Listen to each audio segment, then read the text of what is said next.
তাহলে আল্লাহর নবী সাল্লাল্লাহু আলাইহি ওয়াসাল্লামের শেষ দশকের আমল কোমর বেঁধে নিতেন। এই কথার দুই অর্থ বললাম।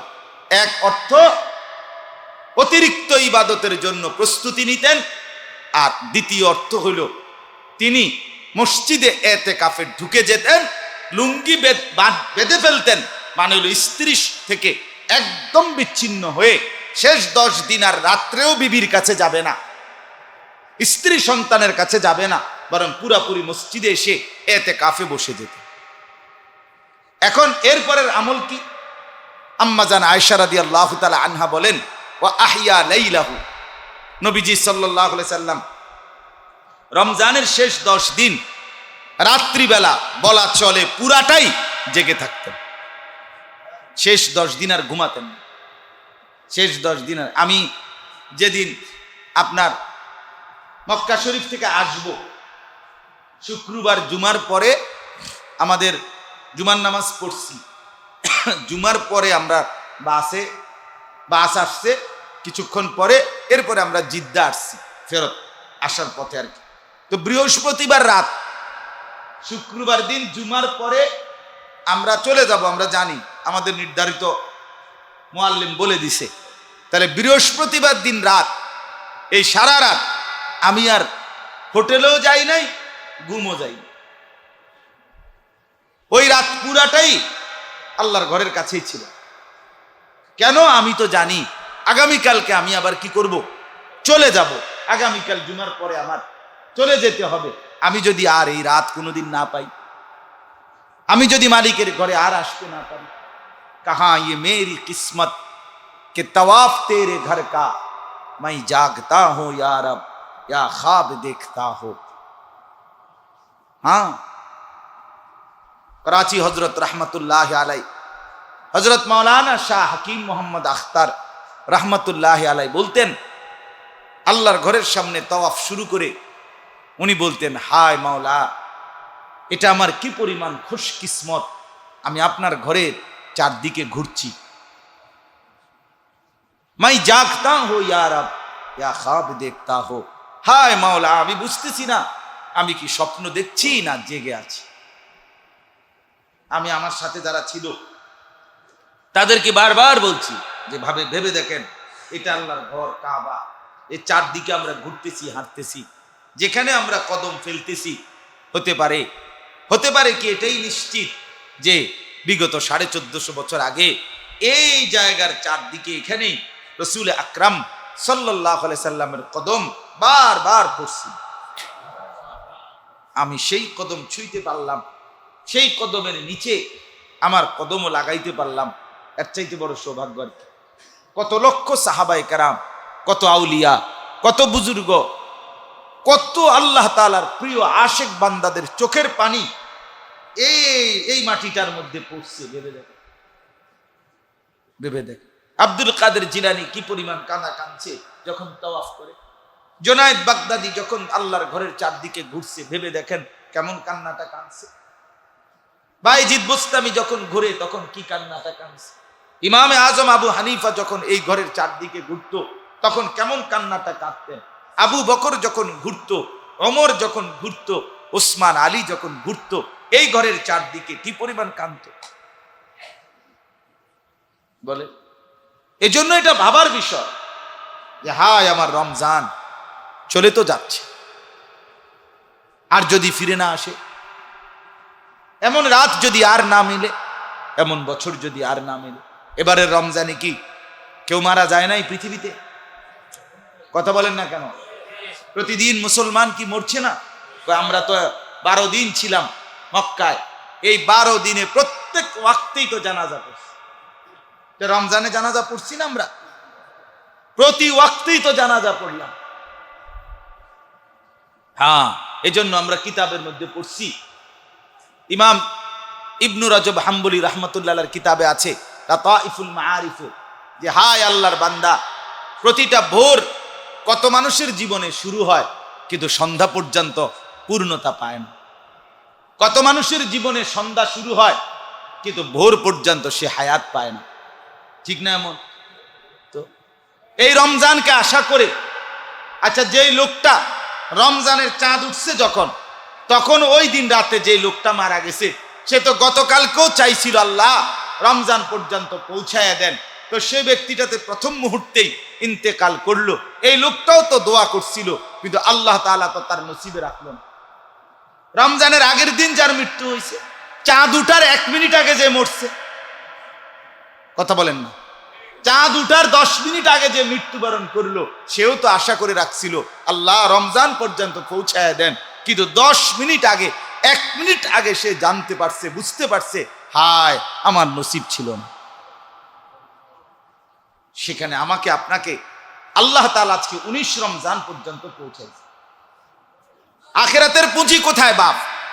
আমার কোথায়, আপনার কোথায়? বলেন আল্লাহর বান্দা, বলেন আখিরাতের পুঁজি কোথায়? পূর্ণ 20 রাকাত তারাবি ইহতিমামের সাথে পড়ছেন, কয়জন মিলবে? কোরআনুল কারীমের তেলাওয়াতের খতম করছেন, কয়জন মিলবে? হায় গাফলতি শেষ হবে কোন দিন? আর কি বললে, আর কোন সুযোগ দিলে আল্লাহ? আপনি শুধু হিসাব করে দেখেন। আল্লাহ তাআলা বলছে, বন্ধু আমি বলছি, বন্ধু আমি বলছি, লাইলাতুল কদরি খায়রুম মিন আলফি শাহর, একটি রাত 1000 মাসের রাতের চাইতেও উত্তম। একটি রাত 1000 মাস মানে হলো 83 বছর 4 মাস। 83 বছর 4 মাস, কথাটা খুব খেয়াল করেন। 83 বছর 4 মাস একটি রাতের সমান মর্যাদা, আর ওই রাতটি রমজানের শেষ দশক। তাহলে রমজানের শেষ 10 দিন আপনি এবার ধরেন, আপনি রমজানের শেষ 10 দিন হিসাব করেন, 240 ঘন্টা। কয় ঘন্টা? তাইলে 240 ঘন্টার দাম নবীজি বলছে শবে কদর রমজানের শেষ দশকে তালাশ করো। প্রথম বলছে এইটা, শেষ দশকে খুঁজো। তাহলে শেষ দশকের 240 ঘন্টা, এইটা 83 বছর 4 মাসের সমান, তার চাইতে বেশি। বেশিটা আমি পরে কইতেছি, আগে এর দূর ধরেন। 83 বছর 4 মাস, তাইলে প্রতি ঘন্টার দাম কত? 240 ঘন্টার দাম যদি হয় 83 বছর 4 মাস, তাহলে প্রতি ঘন্টার দাম কত? আপনি ভেবে দেখেন প্রতি ঘন্টা কতটা দাম। আচ্ছা আরো কমায় আনেন, আসেন না না না, এনে আসেন, এখানে এসে বসে। তো ওলামায়ে কেরামকে আগায় দিয়েন, আপনারাই আগায় দিন, সামনে বসার সুযোগ করে দিবেন। তো রাসূলুল্লাহ সাল্লাল্লাহু আলাইহি ওয়াসাল্লামই যদি আমার আপনার বিরুদ্ধে বিচার প্রার্থী হয়, তো সুপারিশ করবে কি আমাদের জন্য? তাইলে আর সুপারিশ রইল কি? যিনি সুপারিশ করবেন তিনি যদি আমার বিরুদ্ধে বিচার প্রার্থী হন, তো সুপারিশ করবে কে? এই জন্য এটা খুব গুরুত্বপূর্ণ বিষয় যে রাসূলুল্লাহ সাল্লাল্লাহু আলাইহি ওয়াসাল্লাম কিয়ামতের দিন যেন আমার বিরুদ্ধে বিচার প্রার্থী না হয় কোরআনের বিষয়, যে আল্লাহ আমার জাতির এই মানুষগুলো কোরআনকে তাদের জীবন থেকে পরিত্যক্ত করে দিয়েছে। এই কথাটা যাদের ব্যাপারে বলবে, আমি যেন তাদের অন্তর্ভুক্ত না হই, এটা চেষ্টা করা উচিত। এজন্য যথাযথ উদ্যোগ আপনার মধ্যে নেওয়া উচিত। কোরআনুল কারীম আমার কাছে কি চায়, কোরআনুল কারীম আমার কাছে কি আবেদন করে, এটা আমাদের প্রত্যেকের জীবনেই উপলব্ধি করা, গ্রহণ করা উচিত। দেখেন একটা জিনিস হলো, একটা দরখাস্তের মধ্যে আপনি কারো কাছ থেকে কোনো আবেদন, তো দরখাস্তটা করার পরে উনি বললেন, মনে করেন যে এই এই এই ভুল হয়েছে, আপনি এটা সংশোধন করে আসেন, আবার নতুন করে লিখে আনেন, তাইলে আমি গ্রহণ করব। তাইলে উনি গ্রহণ করবে, ঠিক আছে, কিন্তু গ্রহণ করার জন্য উনি যথাযথ পদ্ধতি বলে দিছে। আপনি বললেন যে এই ভুল অশুদ্ধ যা আছে এটা নিয়েই আপনি আমারটা গ্রহণ করেন, আমি ঠিকঠাক করতে পারবো না, তাইলে আপনার এই আবেদন গ্রহণযোগ্যও হবে না। আমরা দুনিয়ার ব্যাপারে এটা যদিও বুঝি, আখিরাতের ব্যাপারে এই কথাটা বুঝি না। আল্লাহ তাআলা গুনাহগার বান্দাকে মাফ করবেন, জাহান্নাম থেকে মুক্তি দেবেন, জান্নাত দেবেন, সবই ঠিক আছে, কিন্তু মাফ করবেন কিভাবে, মুক্তি দিবেন কোন নিয়মে, সেই নিয়ম কানুনগুলো তো তিনি বলছেন। আর আপনি সেই নিয়ম কানুন কোনো পরোয়া না করে আপনি বললেন যে আমি যেভাবে আছি আমার এভাবে রাখকেই মাফ করে দেন। এটা তো ইনসাফ হলো না, এটা তো বুদ্ধিমান বিবেকবানের কাজ হলো না। যেমন মনে করেন রাসূলুল্লাহ সাল্লাল্লাহু আলাইহি ওয়াসাল্লাম তওবা করার ক্ষেত্রে বলছেন, আল্লাহ তাআলা বলছে বান্দা তুমি তওবা করলে গুনাহ যত বেশি হয় আমি মাফ করে দেব। এখন শর্ত হলো তওবা হবে কিভাবে, তো সেটা আল্লাহ যেভাবে বলছেন, রাসূল সাল্লাল্লাহু আলাইহি ওয়াসাল্লাম যেভাবে বলছেন সেভাবেই তওবা হইতে হবে, না আপনার মন মতো? বলেন না। আল্লাহ এবং তার রাসূলের দিক নির্দেশনা মোতাবেক হতে হবে, না আপনার মন মতো? তাইলে রাসূলুল্লাহ সাল্লাল্লাহু আলাইহি ওয়াসাল্লামের বক্তব্যের আলোকে উলামায়ে কেরাম বলেন যে তওবা হয় তিন জিনিসে। এক নাম্বার, যেই গুনাহ করতেছিলেন, যেই গুনাহ হচ্ছিল সেটাকে সমূলে ছেড়ে দেওয়া। প্রথমত কালউ মা কান, গোড়া সহ গুনার শেকড় সহ উপড়ে ফেলা, ছেড়ে দেওয়া। এরপরে আইয়াজিমা আন লা ইয়াউদা ইলাইহা আবাদান, এই কথার মজবুত দৃঢ় সিদ্ধান্ত দেওয়া যে আমি আর কখনো এই গুনাহের পুনরাবৃত্তি করব না, এই কথার ওয়াদা দেওয়া, মজবুত সিদ্ধান্ত দেওয়া। তিন নাম্বার হলো আইয়ান্দামা আলাইহা, আল্লাহ তাআলার কাছে এই গুনাহের কারণে লজ্জিত হওয়া, মাফ চাওয়া। তাহলে এই তিনটা মিললে হলো তওবা। আপনি বললেন আমি গুনাহ ছাড়বো না আর সামনে করব না করব, এটা আপনার কি দরকার? আপনি মাফ করলে দরকার, মাফে না করবো, সামনে করলে করবো, না করলে নাই।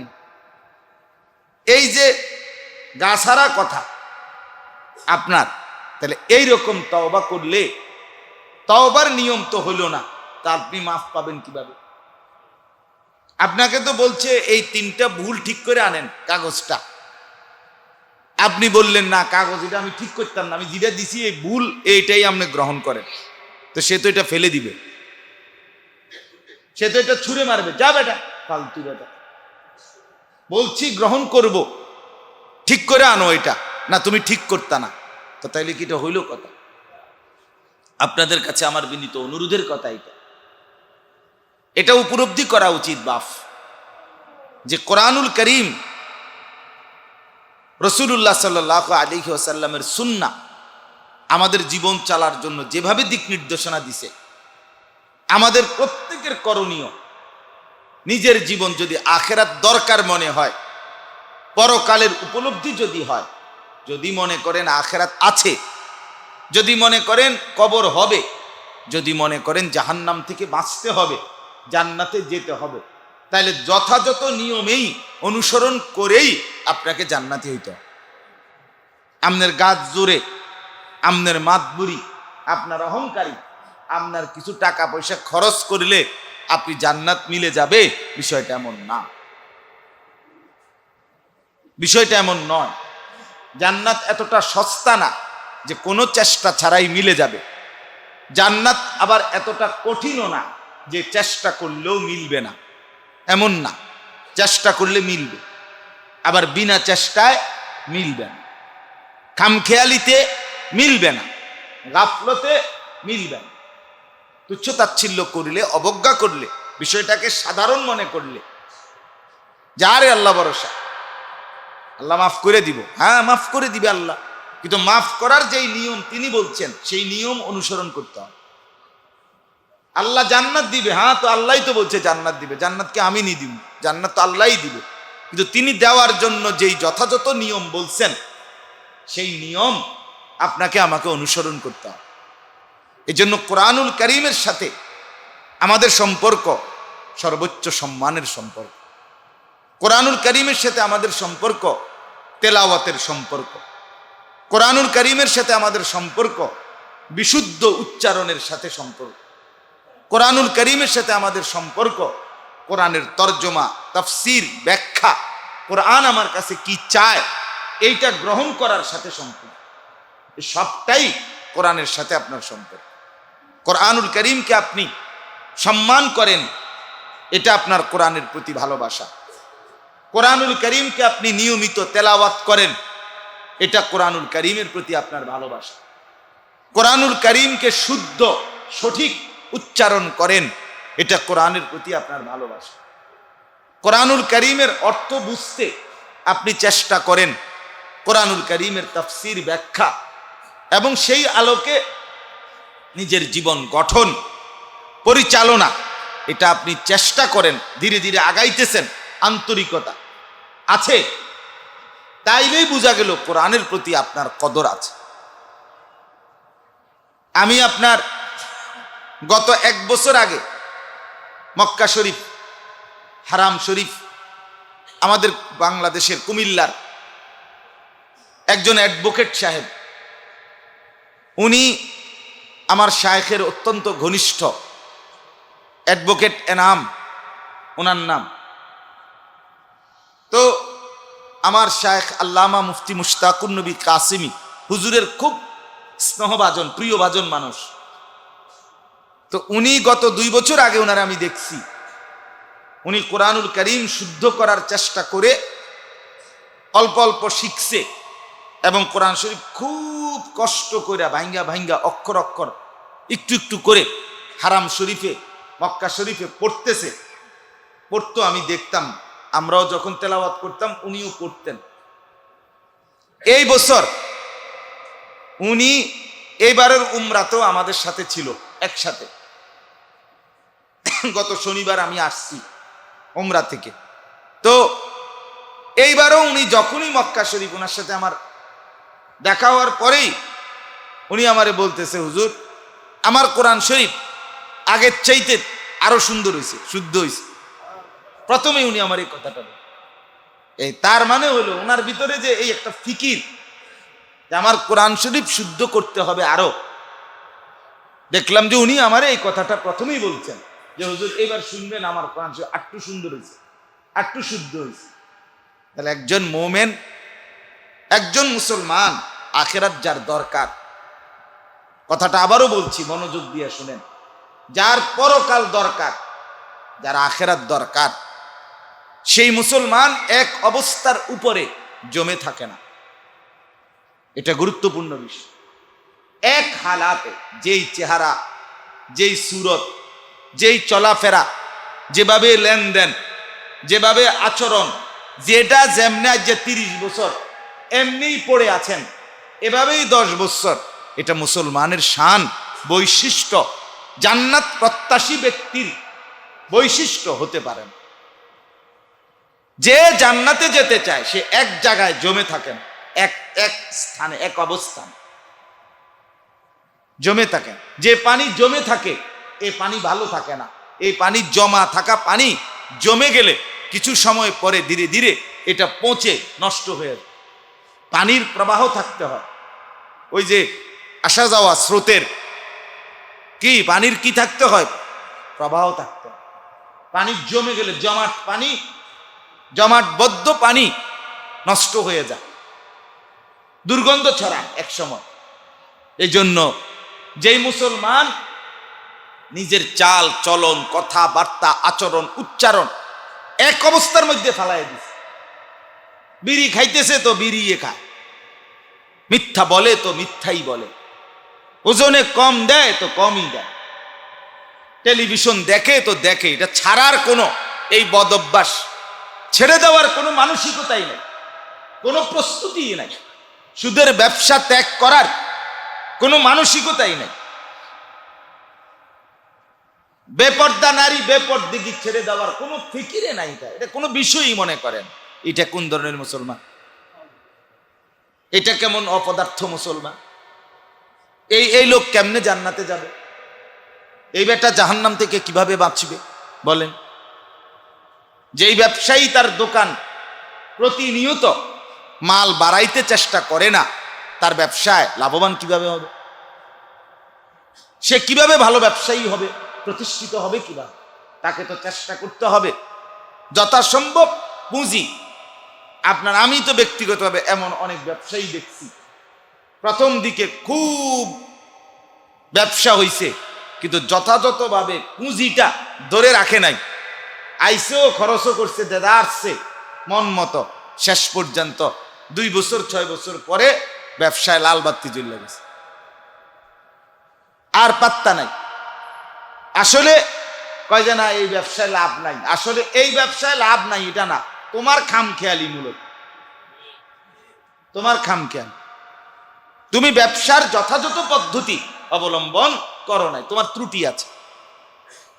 এই জন্য বাপ, প্রথম কথা এটা মনে রাখবেন, কোরআনুল কারীম সামনে নিয়ে আবারও বলছি, রমজান মাসে, মাহে রমজানে কষ্ট করেই আসছেন, ভালোবাসা মহব্বতের টানেই এসেছেন। আমি জানি আমি আপনাদেরই, আপনারাও আমার। প্রয়োজনের কারণে, অবস্থার কারণে, কোন রকম ঝগড়া, মনোমালিন্য, কোন রকম দুশ্মনী, শত্রুতা, কারো কোনো বিরোধিতার কারণে আমি মসজিদ ছেড়ে দেই নাই। এবং আপনি মাস্টার সাহেবকে জিজ্ঞেস করেন, আর কারোর সাথে খোঁজ খবর, সবার সাথে জিজ্ঞেস করছি অন্যদের কথা, কিন্তু মাস্টারকে আমি নিয়মিতই খোঁজ খবর রাখছি। কে কে জুমা পড়াইছে, কারা কারা পড়াইছে, কদ্দুর কি পড়াইছে, কখন কোন জুমায়, সব খবরই আমি রাখার চেষ্টা করছি। আমার যেদূর পরামর্শ দরকার, পরামর্শ দেওয়ার, আমার কাছে চাইলে আমি বলবো। আমার হিসাব ছিল এটা। তো এখানে আমারে বলছেন মাস্টার সাহেব যে একদিন রমজানে আসার জন্য, আমি আগামীকালকে এতেকাফে বসে যাব ইনশাআল্লাহ। এই জন্য সময় ছিলই না, এরপরও আজকে আল্লাহর দয়ায় আসছি। প্রচন্ড জ্যাম, ওই আমাদের ক্যান্টনমেন্টের পর থেকেই দেবিদ্বার কোম্পানিগঞ্জের পর্যন্ত রাস্তার 2 পাশে গাছ কাটে, 4 লেনের কাজ হইতেছে হবে মনে হয়, এই জন্য গাছ কাটে প্রতিদিন, এইগুলোর জ্যাম বাইতে থাকে। আপনার আজকেও দেখছি অনেক জ্যাম, নয়তো আমি আরো আগেই আসতে পারতাম। যাই হোক, আপনাদের কাছে আমার বিনীত অনুরোধ, প্রথম কথা হলো, যারা কষ্ট করে বসছেন, মেহেরবানি করে প্রত্যেকেই দিলের মধ্যে এই কথাটা তৈরি করেন, আপনাকে আগাইতে হবে, আপনাকে আগাইতে হবে। আপনি যদি জান্নাতে যেতে চান, আপনাকে জাহান্নাম থেকে যদি বাঁচতে হয়, বাপ খামখেয়ালি করলে হবে না।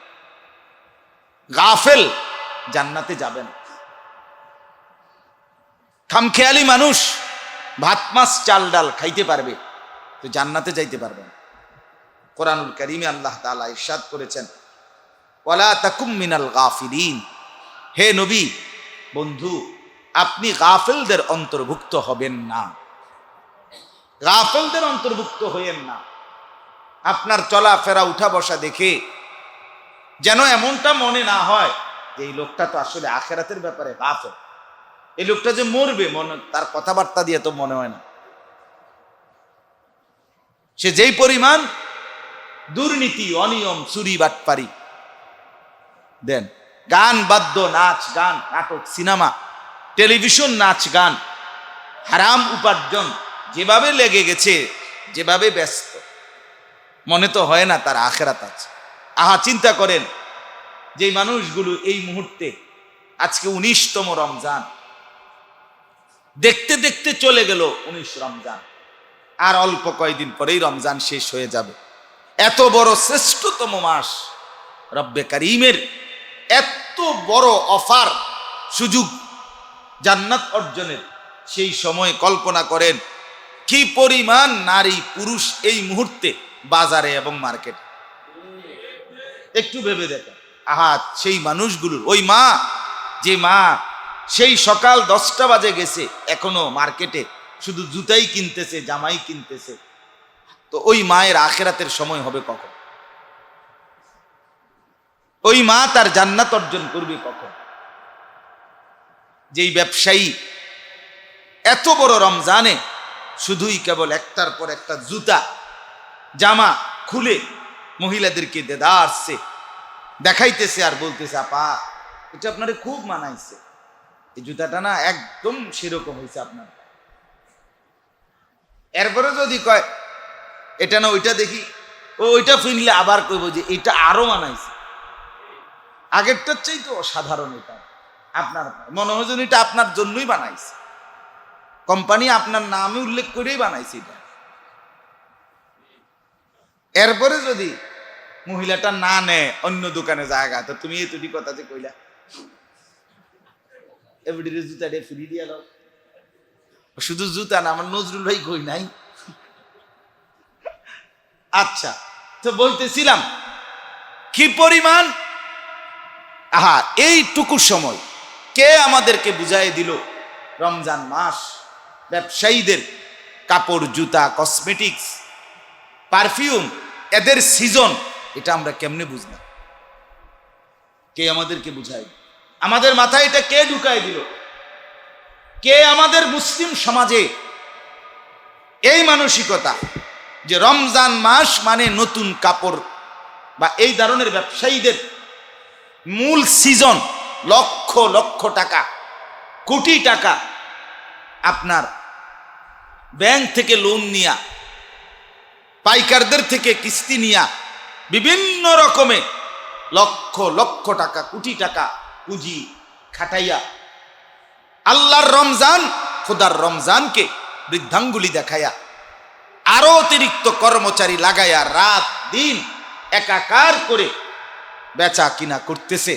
এটা সিজন মনে করছে, এটাকে মৌসুম মনে করতেছে, কাপড়ের জুতার শাড়ির গহনার অলংকারের কসমেটিক্সের।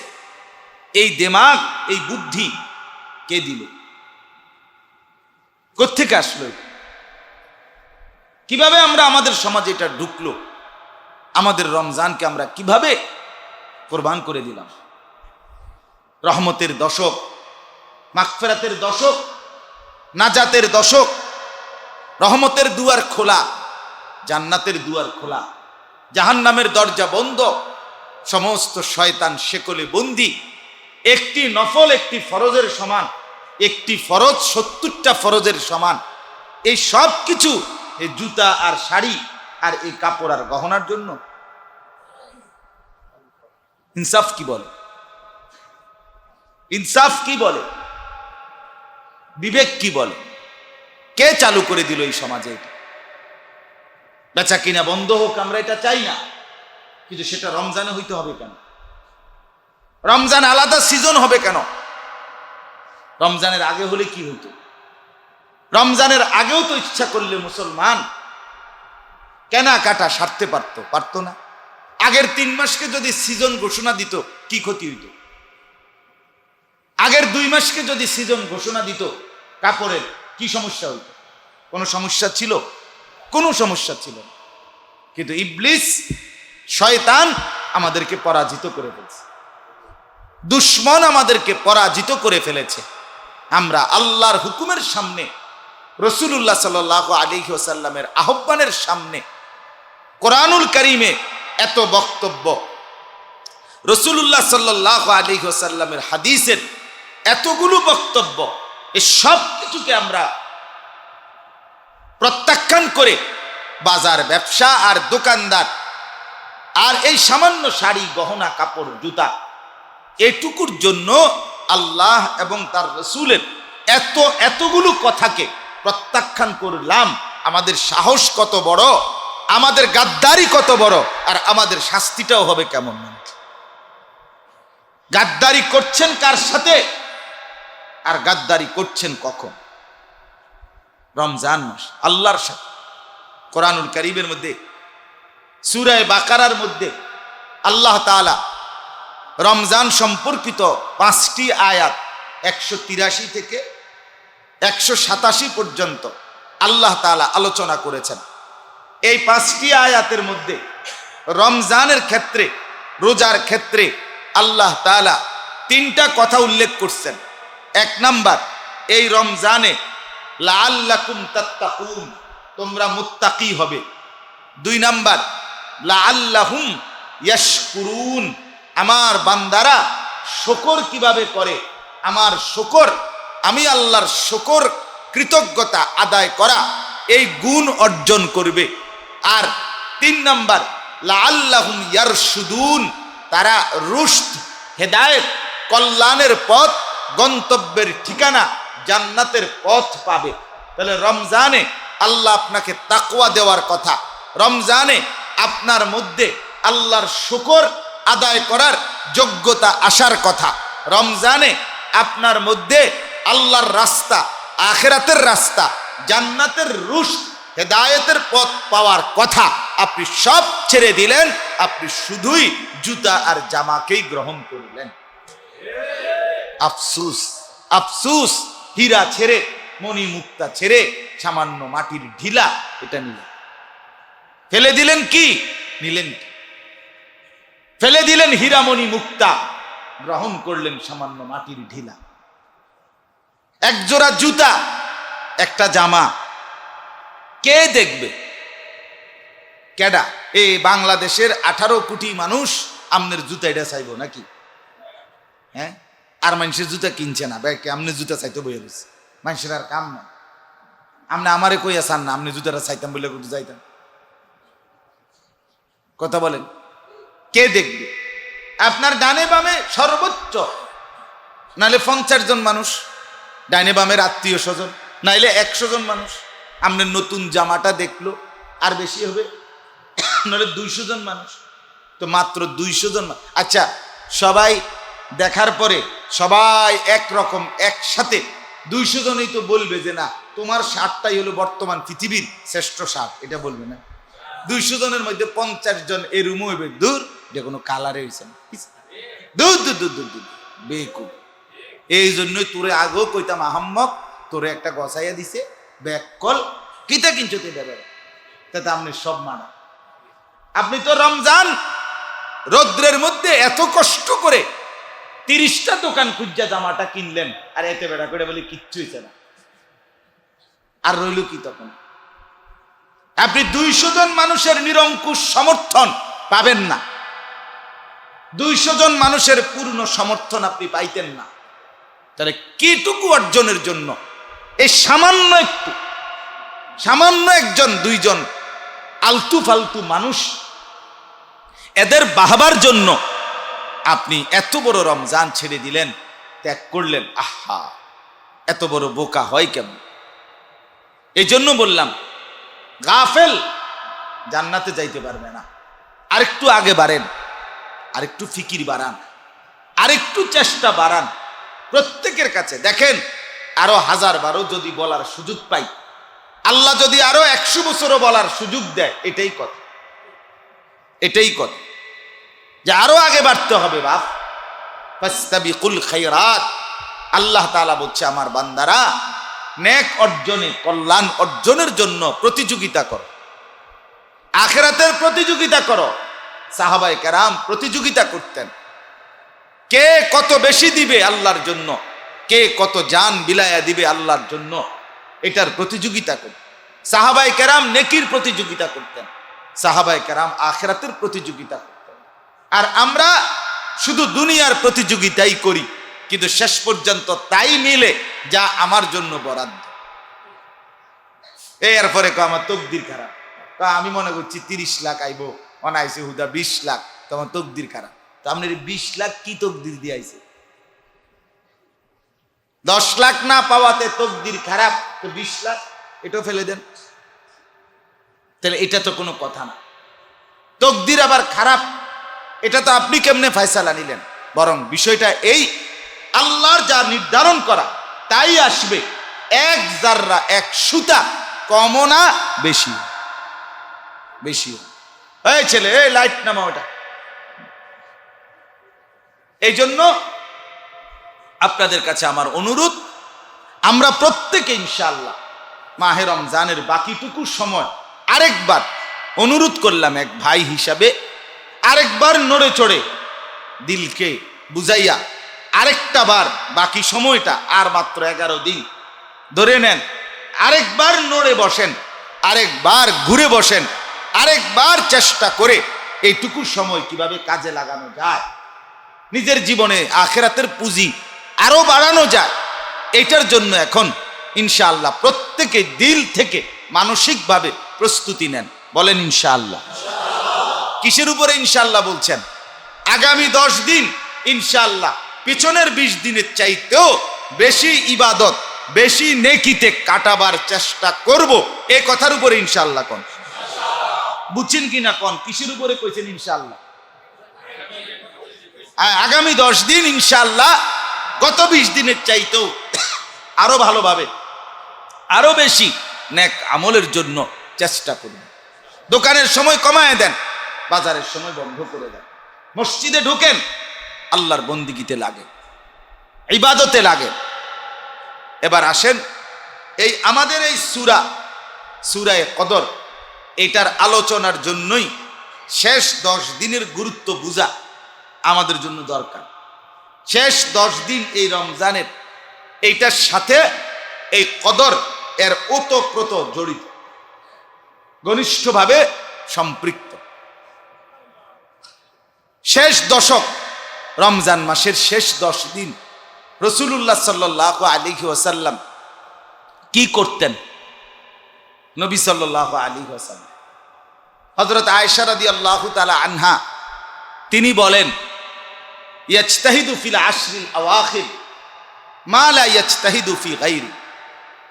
নবী সাল্লাল্লাহু আলাইহি ওয়াসাল্লাম রমজানের শেষ 10 দিন যে পরিমাণ চেষ্টা, মেহনত, ইবাদত, বন্দিগি, কষ্ট, মুজাহাদা করতেন, তা অন্য কোন সময় সে পরিমাণ করতেন না।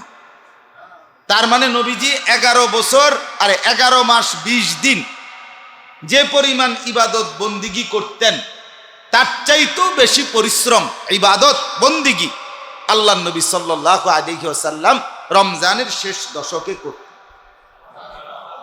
এখন কি বোঝা গেল? নবী সাল্লাল্লাহু আলাইহি ওয়াসাল্লাম বিগত 11 মাস 20 দিন নবীজি 5 ওয়াক্ত নামাজ পড়তেন না। নবীজি বিগত সারা বছর, সারা মাস তাহাজ্জুদ রাত্রিবেলা পড়তেন না। রাসূলুল্লাহ সাল্লাল্লাহু আলাইহি সাল্লাম জিকির, কোরআনুল কারীমের তেলাওয়াত, দান, সাদাকা, দাওয়াত, তাবলীগ, তালিম, জিহাদ, দ্বীনের যত কাজ, কোনটা তিনি বাকি মাসগুলো ছেড়ে দিতেন? ছাড়তেন কিছু? তিনি তাহলে কিছুই ছাড়তেন না, সবই করতেন। তো আবার এই 10 দিনে আইয়া বেশতি আর কি রইছে? কি ছাড়ছে? কি? তাহলে বোঝা গেল, যিনি পূর্ণ বছর সমস্ত ইবাদত পরিপূর্ণই করতেন, এরপরেও তিনি শেষ 10 দিন ওই পরিপূর্ণতার উপরেও আরো বেশি পরিশ্রম, আরো বেশি মেহনত, আরো বেশি ইবাদত করতেন। সেখানে যারা সারা বছর আমরা ঠিক মতো 5 ওয়াক্ত নামাজ পড়ি নাই, ঠিক মতো আল্লাহর হুকুম মানি নাই, তাদের কি পরিমাণ গুরুত্ব দেওয়া উচিত? যিনি সারা বছর নেক আমল ছাড়ে নাই, তিনি এরপরেও এই 10 দিনকে আলাদা আরো বেশি গুরুত্ব দিতেন, সেখানে আমাদের কি পরিমাণ উচিত? কিন্তু আফসোস আমার। এরপরে দেখেন, হযরত আয়েশা রাদিয়াল্লাহু তাআলা আনহা বলেন, এই শেষ 10 দিন নবীজি যে অত্যধিক পরিশ্রম করতেন ইবাদত আমলের জন্য, তো সেই পরিশ্রমের ধরনটা কি ছিল? মানে কোন ধরনের পরিশ্রম, কি করতেন? আম্মা জান আয়েশা রাদিয়াল্লাহু তাআলা আনহা, নবীজির স্ত্রী, তিনি বলেন, 1 নম্বরে নবীজি শেষ 10 দিন আসলেই, শেষ দশক মানে আগামীকাল সন্ধ্যা হওয়ার আগে আগেই নবীজি সাল্লাল্লাহু আলাইহি ওয়াসাল্লাম 1 নম্বরে সাদ্দাল মিজার, কোমরে লুঙ্গি শক্ত করে বেঁধে নিতেন। 1 নম্বর, এই শেষ 10 দিন। 20 দিন তো বন্দিগি করছেই রমজানের, এবার শেষ 10 দিনের জন্য আরেকটু স্পেশালি অতিরিক্ত আরো বন্দিগি করবে। এবার আর ঘুমে যাবে না, এবার আর একটা মিনিট দুনিয়াবি কোনো কাজই করবে না, শুধুই আল্লাহর ইবাদত, জিকির, তেলাওয়াত, দোয়া, তাসবিহ, কান্নাকাটি, রাত্রিটাও পুরা, দিনটাও পুরা। এইভাবে মজবুত ভাবে পুরাপুরি আল্লাহর বন্দিগি আর আখেরাতের পুঁজি সংগ্রহে ডুবে যাবে, এই মানসিকতা নিয়ে কোমরের লুঙ্গি শক্ত করে বাঁধতেন। এই কথার দুই অর্থ। এক অর্থ হলো কোমরে লুঙ্গি বাঁধতেন মানে হলো শক্তি, ভারী কাজ করার জন্য, ভারী পরিশ্রম করার জন্য প্রস্তুতি নিতেন। মানুষ যখন কোনো ভারী মজবুত শক্ত কোনো কাজ করতে চায় তো কোমরে কিছু মাইদা নেয়, এটা মানুষের স্বাভাবিক নিয়ম। দেখে গামছা বাঁধে মানুষ, টাইট করে বাঁধ দিয়া এরপরে ভারী ইট উঠাবে, ভারী বস্তা উঠাবে, তখন কোমর, মানুষের এটা নিয়ম। কোমরে কিছু বাঁধ দিলে, টাইট করে শক্ত করে বাঁধলে শক্তি সঞ্চয় হয়। এই জন্য কেউ যদি ঝগড়া লাগে, কাজ্জা লাগে, এই হেরাও দেখে নেবেন, কাজ্জা লাগলে, ঝগড়া লাগলে কোমরে গামছা বাঁধ দিয়া টাইট করে এবার বাচ্চার পুতা একদম হতাই এলাম বেটা, তুই বেটা আগ গাইলে বেটা আমি ফিরছে এলাম বেটা, শুধু আই আছে গামছা বান দিয়ে লইছি, এবার তুমি আগ গাও আমি ফিরছে। তার মানে হইলো শক্তি সঞ্চয় করে আপনার। তাহলে এই জন্য কোমরে বেঁধে নিতেন লুঙ্গি শক্ত করে। এই কথার এক নম্বর অর্থ হলো এই 10 দিন তিনি জিন্দেগির সবচেয়ে বেশি মেহনত করবে, এই উচ্ছায় শক্তি সঞ্চয়ের জন্য লুঙ্গি কোমর বেঁধে নিতেন। 2 নাম্বার অর্থ হলো কোমর বেঁধে নেওয়া, এই কথার অর্থ হলো একটি রূপক, একটি কথা বুঝানো। লুঙ্গি টাইট করে বেঁধে নিতেন, অর্থাৎ সবার বুঝার জন্য বলতেছি, এটার অর্থ হলো গত 20 দিন, খেয়াল করেন, গত 20 দিন রমজান মাসে পুরুষদের জন্য রাত্রিবেলা, পুরুষ নারী পুরুষ সকলের জন্য স্বামী স্ত্রীর একান্ত থাকা, মেলামেশা, অথবা স্বামী স্ত্রীর একান্ত রাত্রি যাপন, একত্রে থাকা, এইটার অনুমতি ছিল রাত্রিবেলা গত 20 দিন, মানে রমজানের আগের 20 দিন।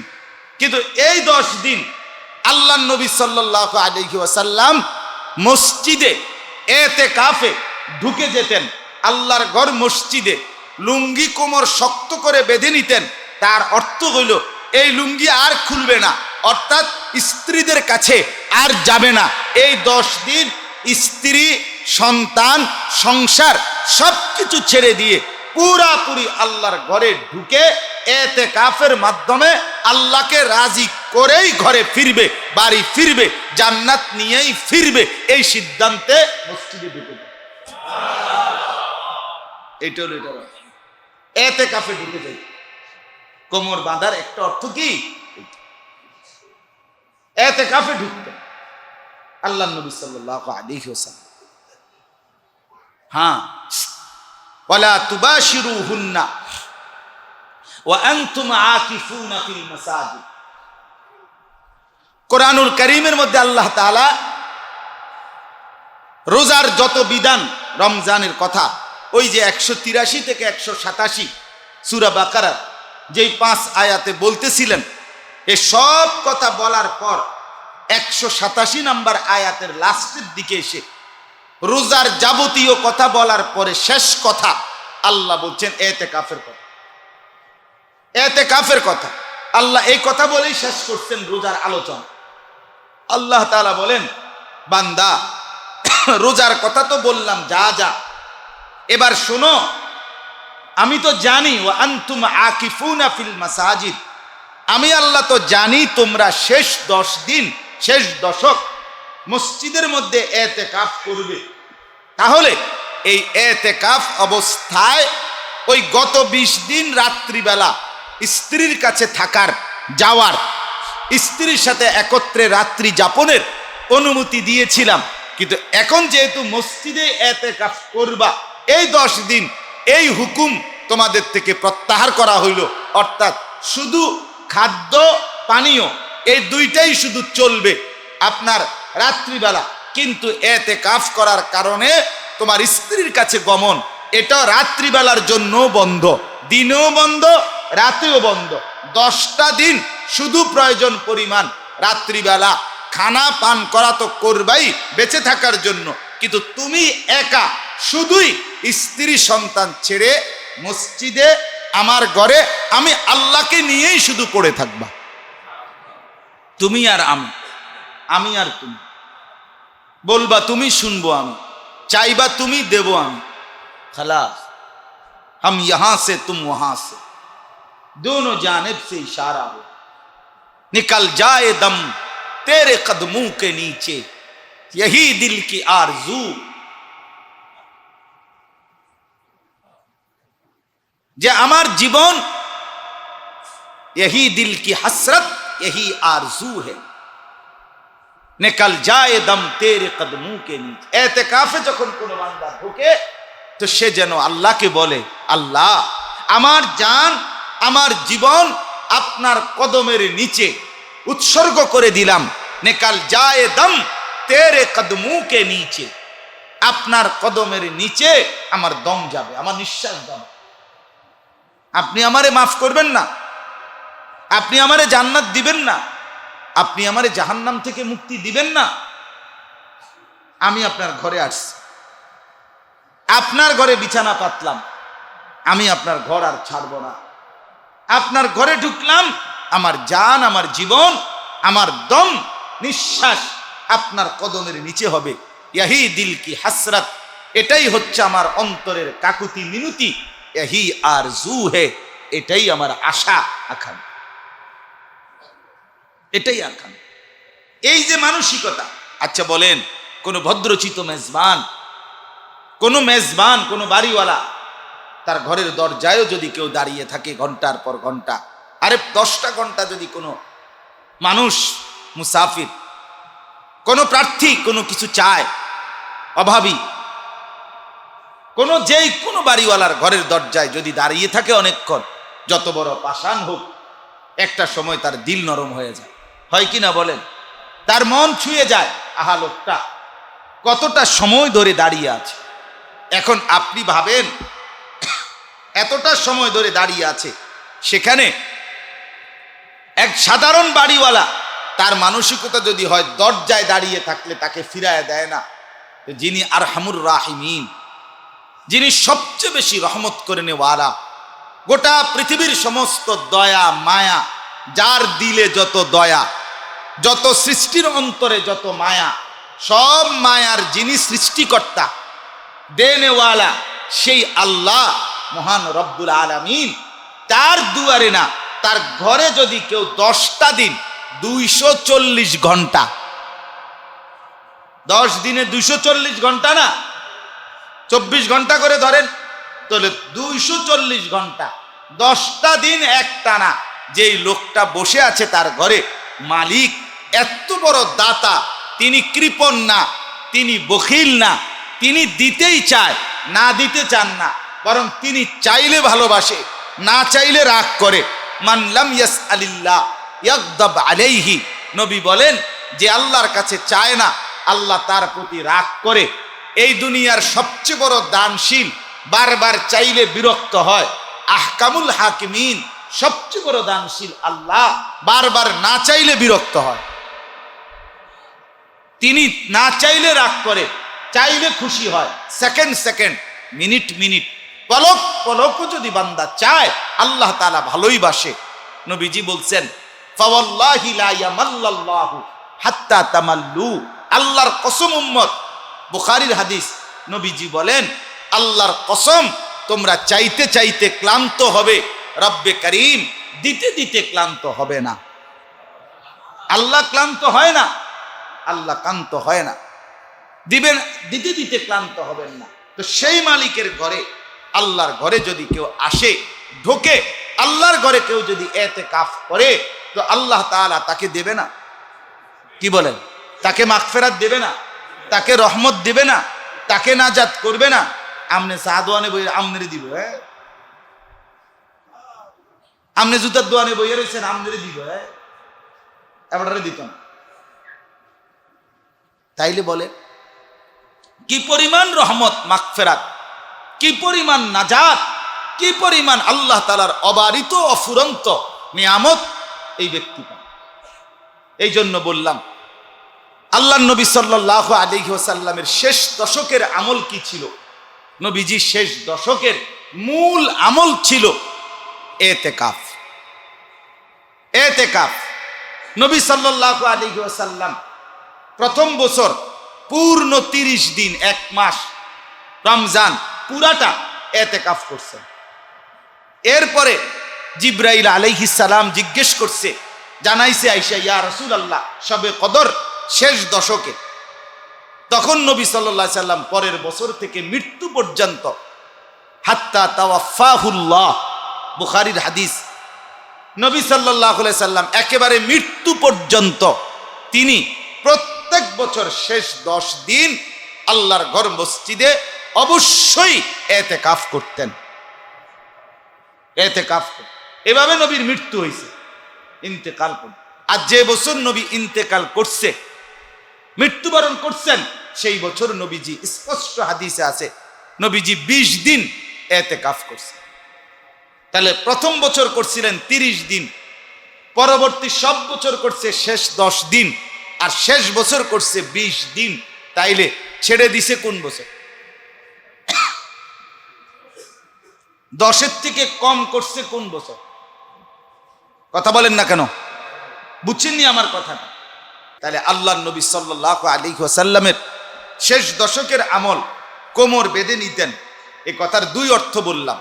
এক অর্থ অতিরিক্ত ইবাদতের জন্য প্রস্তুতি নিতেন, আর দ্বিতীয় অর্থ হলো তিনি মসজিদে এতেকাফে ঢুকে যেতেন, লুঙ্গি বেঁধে ফেলতেন, মানে হলো স্ত্রী থেকে একদম বিচ্ছিন্ন হয়ে শেষ 10 দিন আর রাত্রেও বিবির কাছে যাবে না, স্ত্রী সন্তানের কাছে যাবে না, বরং পুরাপুরি মসজিদে এসে এতেকাফে বসে যেত। এখন এরপরের আমল কি? আম্মা জান আয়েশা রাদিয়াল্লাহু তাআলা আনহা বলেন, ওয়া আহইয়া লাইলাহু, নবীজি সাল্লাল্লাহু আলাইহি সাল্লাম রমজানের শেষ 10 দিন রাত্রিবেলা বলা চলে পুরাটাই জেগে থাকতেন। শেষ 10 দিন আর ঘুমাতেন না। শেষ 10 দিন আর, আমি যেদিন আপনার মক্কা শরীফ থেকে আসব, শুক্রবার জুমার পরে আমাদের জুমার নামাজ পড়ছি, জুমার পরে আমরা বাস আসছে কিছুক্ষণ পরে, এরপরে আমরা জিদ্দা আসছি, ফেরত আসার পথে আর কি। তো বৃহস্পতিবার রাত, শুক্রবার দিন জুমার পরে আমরা চলে যাব, আমরা জানি, আমাদের নির্ধারিত মুআল্লিম বলে দিছে। তাহলে বৃহস্পতিবার দিন রাত, এই সারা রাত আমি আর হোটেলেও যাই নাই, ঘুমও যাই। ওই রাত পুরাটাই আল্লাহর ঘরের কাছেই ছিল। কেন? আমি তো জানি আগামীকালকে আমি আবার কি করব, চলে যাব, আগামীকাল জুমার পরে আমার চলে যেতে হবে।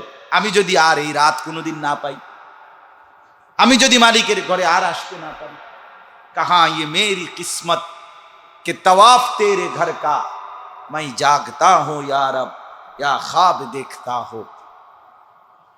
हाँ, कराची हजरत रहमतुल्लाह अलैह, हजरत मौलाना शाह हकीम मोहम्मद अख्तर रहमतुल्लाह अलैह বলতেন, আল্লাহর ঘরের সামনে তওয়াফ শুরু করে উনি বলতেন, হায় মাওলা, এটা আমার কি পরিমাণ খুশকিসমত, আমি আপনার ঘরের চারদিকে ঘুরছি। মাই জাগতা হো ইয়া রব ইয়া খ্বাব দেখতা হো, হায় মাওলা, আমি বুঝতেছি না আমি কি স্বপ্ন দেখছি না জেগে আছি। আমি আমার সাথে যারা ছিল তাদেরকে বারবার বলছি যে ভেবে দেখেন, এটা আল্লাহর ঘর কাবা, এই চারদিকে আমরা ঘুরতেছি, হাঁটতেছি, যেখানে আমরা কদম ফেলতেছি, হতে পারে কি এটাই নিশ্চিত যে বিগত 1450 বছর আগে এই জায়গার চারদিকে এখানেই রাসূল আকরাম সাল্লাল্লাহু আলাইহি সাল্লামের কদম বারবার পড়ছি। আমি সেই কদম ছুঁইতে পারলাম, সেই কদমের নিচে আমার কদমও লাগাইতে পারলাম, এর চাইতে বড় সৌভাগ্য আর কি। কত লক্ষ সাহাবায়ে কেরাম, কত আউলিয়া, কত বুজুর্গ, কত আল্লাহ তাআলার প্রিয় আশেক বান্দাদের চোখের পানি এই মাটিটার মধ্যে পড়ছে।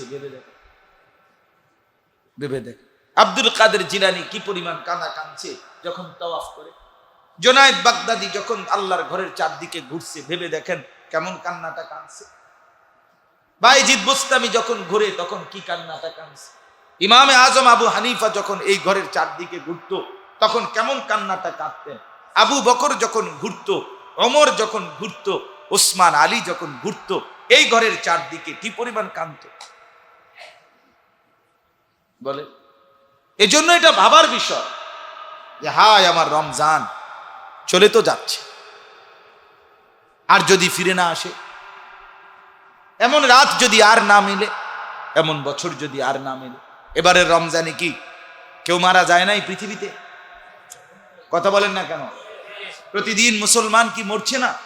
আমরা তো 12 দিন ছিলাম মক্কায়, এই 12 দিনে প্রত্যেক ওয়াক্তেই তো জানাজা পড়ছি। রমজানে জানাজা পড়ছি না আমরা? প্রতি ওয়াক্তেই তো জানাজা পড়লাম। হ্যাঁ, এজন্য আমরা কিতাবের মধ্যে পড়ছি, ইমাম ইবনু রজব হাম্বলি রাহমাতুল্লাহর কিতাবে আছে লাতাইফুল মাআরিফ, যে হায় আল্লাহর বান্দা, প্রতিটা ভোর কত মানুষের জীবনে শুরু হয় কিন্তু সন্ধ্যা পর্যন্ত পূর্ণতা পায় না। কত মানুষের জীবনে সন্ধ্যা শুরু হয় কিন্তু ভোর পর্যন্ত সে হায়াত পায় না, ঠিক না? এমন তো এই রমজানকে আশা করে, আচ্ছা যেই লোকটা রমজানের চাঁদ উঠছে যখন, তখন ওই দিন রাতে যে লোকটা মারা গেছে সে তো গতকালকেও চাইছিল আল্লাহ রমজান পর্যন্ত পৌঁছায় দেন, তো সে ব্যক্তিটাতে প্রথম মুহূর্তেই ইন্তেকাল করলো। এই লোকটাও তো দোয়া করছিল কিন্তু আল্লাহ তাআলা তো তার নসিবে রাখলো না। রমজানের আগের দিন যার মৃত্যু হয়েছে, চাঁদ উঠার 1 মিনিট আগে যে মরছে, কথা বলেন না, চাঁদ উঠার 10 মিনিট আগে যে মৃত্যুবরণ করলো সেও তো আশা করে রাখছিল আল্লাহ রমজান পর্যন্ত পৌঁছায় দেন, কিন্তু 10 মিনিট আগে, 1 মিনিট আগে সে জানতে পারছে, বুঝতে পারছে হায় আমার নসিব ছিল না। সেখানে আমাকে আপনাকে আল্লাহ তাআলা আজকে 19 রমজান পর্যন্ত পৌঁছাইছে। আখিরাতের পুঁজি কোথায় বাপ? আমার কোথায়, আপনার কোথায়? বলেন আল্লাহর বান্দা, বলেন আখিরাতের পুঁজি কোথায়? পূর্ণ 20 রাকাত তারাবি ইহতিমামের সাথে পড়ছেন, কয়জন মিলবে? কোরআনুল কারীমের তেলাওয়াতের খতম করছেন, কয়জন মিলবে? হায় গাফলতি শেষ হবে কোন দিন? আর কি বললে, আর কোন সুযোগ দিলে আল্লাহ? আপনি শুধু হিসাব করে দেখেন। আল্লাহ তাআলা বলছে, বন্ধু আমি বলছি, বন্ধু আমি বলছি, লাইলাতুল কদরি খায়রুম মিন আলফি শাহর, একটি রাত 1000 মাসের রাতের চাইতেও উত্তম। একটি রাত 1000 মাস মানে হলো 83 বছর 4 মাস। 83 বছর 4 মাস, কথাটা খুব খেয়াল করেন। 83 বছর 4 মাস একটি রাতের সমান মর্যাদা, আর ওই রাতটি রমজানের শেষ দশক। তাহলে রমজানের শেষ 10 দিন আপনি এবার ধরেন, আপনি রমজানের শেষ 10 দিন হিসাব করেন 240 ঘন্টা। কয় ঘন্টা? তাইলে 240 ঘন্টার দাম নবীজি বলছে শবে কদর রমজানের শেষ দশকে তালাশ করো। প্রথম বলছে এইটা, শেষ দশকে খুঁজো। তাহলে শেষ দশকের 240 ঘন্টা, এইটা 83 বছর 4 মাসের সমান, তার চাইতে বেশি। বেশিটা আমি পরে কইতেছি, আগে এর দূর ধরেন। 83 বছর 4 মাস, তাইলে প্রতি ঘন্টার দাম কত? 240 ঘন্টার দাম যদি হয় 83 বছর 4 মাস, তাহলে প্রতি ঘন্টার দাম কত? আপনি ভেবে দেখেন প্রতি ঘন্টা কতটা দাম। আচ্ছা আরো কমায় আনেন। রাসূলুল্লাহ সাল্লাল্লাহু আলাইহি ওয়াসাল্লাম বলছে শেষ দশকের বেজর রাত্রিগুলোতে শবে কদর তালাশ করো। কোন দিনগুলোতে?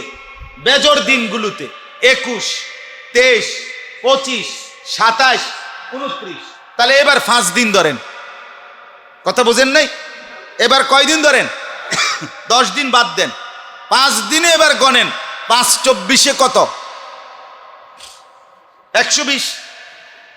লাজন যোগ বিয়োগ জানে না। 5 24 কত? 120 না? 10 24, 24 ঘন্টায় একদিন কিনা? তাইলে 240-এর অর্ধেক কত হইল? এবার বলেন ওই 83 বছর 4 মাসের মর্যাদা লাইলাতুল কদর, আর এই 5 দিনের মধ্যে লাইলাতুল কদর আছে, ঠিক কিনা বলেন না? তাইলে আপনি বলেন 120 ঘন্টার প্রতি ঘন্টা ওই 83 বছর 4 মাসের হিসাব করিলে প্রতি ঘন্টার দাম কত? আচ্ছা, এবার আরো কমায় আনেন। এই 5 দিন বেজর রাত্রিতে হলো লাইলাতুল কদর। সবে কদর দিনে না রাতে? রাতে। তাহলে এখানে এবার 12 ঘন্টা বানান, 24 ঘন্টা থেকে 12 ঘন্টা বাদ দিয়া রাতের 12 ঘন্টা ধরেন, তাইলে 5 12 কত? 60 ঘন্টা। এবার বলেন 83 বছর 4 মাস যদি হয় সবে কদরের মর্যাদা, এই 60 ঘন্টার ভিতরে কি আছে? সবে কদর আছে। তাহলে এই 60 ঘন্টার এক এক ঘন্টার কতটা দাম? আরো কমাই আনেন। এইবার সবে কদর এই 5 রাত্রির কোন এক রাতে,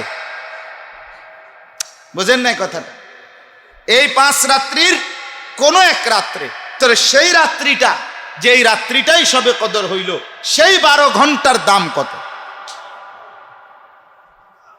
বলে না? ওই 12 ঘন্টার এক এক ঘন্টা এক এক মিনিট 83 বছর 4 মাসের সাথে মিলাইয়া গুনেন কি পরিমাণ মর্যাদা, কি পরিমাণ কদর করিলে, কি পরিমাণ ইজ্জত করিলে, কি পরিমাণ সম্মান করিলে সবে কদরের মর্যাদা হবে।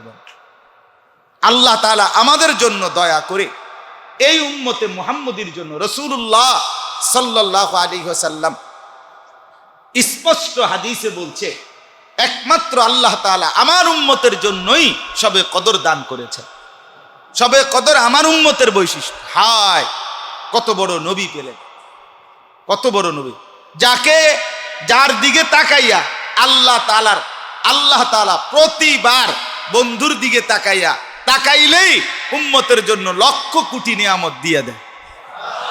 সব নবীর উম্মত আগে ইবাদত করতে হইলে নির্দিষ্ট জায়গা নির্ধারণ করতে হইতো, ঘর বানাইতে হইতো, নির্ধারিত জায়গায় ইবাদত করতে হইতো।